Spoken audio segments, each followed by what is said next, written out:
Est-ce que Inazuma Eleven Go Chronostone est un bon animé? On continue de suivre les aventures d'Arion Sherwin qui fait son entrée en 5ème au collège Raymond. Donc l'histoire se déroule quelques mois après la victoire de Raymond lors de la route du sacre. Sauf qu'à son retour à Raymond, Arion va rapidement déchanter car il n'y a plus aucune trace de football dans tout le pays. En effet, Arion a atterri dans une timeline où le football a complètement disparu. Il va faire la rencontre d'un certain Alpha qui travaille pour le protocole Omega, une organisation qui a pour objectif de supprimer le football pour éviter un certain conflit. Et ça, évidemment, Arion ne va pas l'accepter. Et maintenant, on va faire un petit fast-forward, et après s'être fait massacrer la gueule, un jeune garçon du nom de Faerun débarque pour sauver Arion, et ce dernier a pour objectif de sauver le football. Il y a un débat qui revient pas mal dans la communauté Inazuma quand on parle de Go Chronostone, c'est est-ce qu'on regarde Inazuma Eleven Go Chronostone pour le football? Parce que c'est vrai, on a tendance à oublier, mais Inazuma Eleven, c'est censé être un animé de foot à la base. Et c'est vrai que cette cohérence entre le foot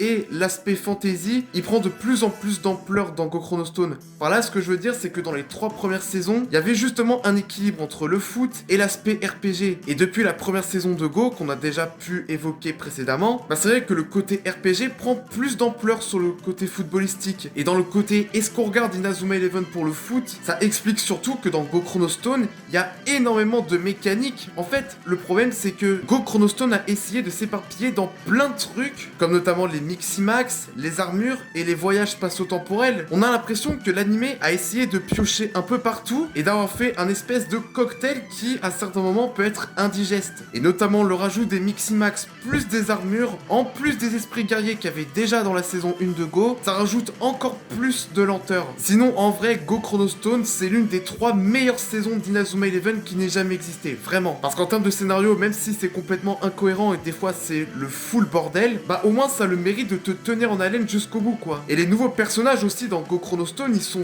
vraiment excellents pour la plupart. Pour moi, si je dois noter Go Chronostone, je lui donnerais un bon 15 sur 20. Vraiment, c'est l'une de mes saisons préférées d'Inazuma Eleven et je continue d'insister pour dire que c'est l'une des meilleures saisons de l'histoire de toute la série, malgré les immenses incohérences qu'il peut y avoir.